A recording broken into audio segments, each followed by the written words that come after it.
ಇನ್ಯಾರು ಮಾಡಲ್ಲ, ಯಾರು ಕೊಟ್ಟರು ಕಾಯೋದು ನಾನೇ. ಆದ್ರಿಂದ ನಿಮ್ಮಪ್ಪನಿಗೆ ವರ ಕೊಟ್ಟವನ ಅಪ್ಪ ನಾನು, ನಿಂಗೇನು ಬೇಕು ವರ ಕೇಳು. ನೋಡಿ ಎಂಥ ಆಪರ್ಚುನಿಟಿ ರೀ, ಇಡೀ ಜಗತ್ತಲ್ಲಿ ಇಂಥ ಆಪರ್ಚುನಿಟಿ ಯಾರಿಗಿಲ್ಲ. ಏನು ಗೊತ್ತಾ ಕಾರಣ? ಎಲ್ಲರೂ ಬೇಕಂತ ಕೂತವ್ರೆ.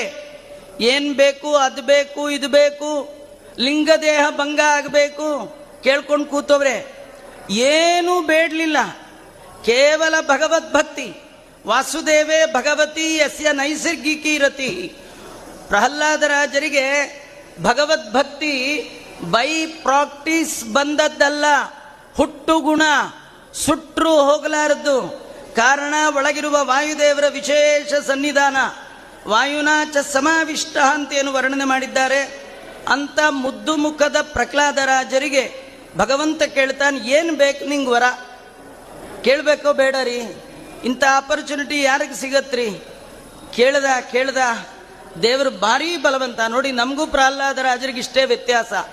ನಾವು ಹೋಗಿ ಕೇಳ್ತೀವಿ, ನಮ್ಮನ್ನು ನೋಡಿದ್ರೆ ದೇವರು ಆ ಕಡೆ ಈ ಕಡೆ ನಮ್ಮನ್ನು ನೋಡುವಾಲೇ ತಿರ್ಕೊಂಡ್ಬಿಡ್ದ. ಬಂದಪ್ಪ, ಇವನ್ ಕೇಳಲಿಕ್ಕೆ ಬರ್ತಾ ಇದ್ದಾನೆ ಗೊತ್ತು ದೇವರಿಗೆ.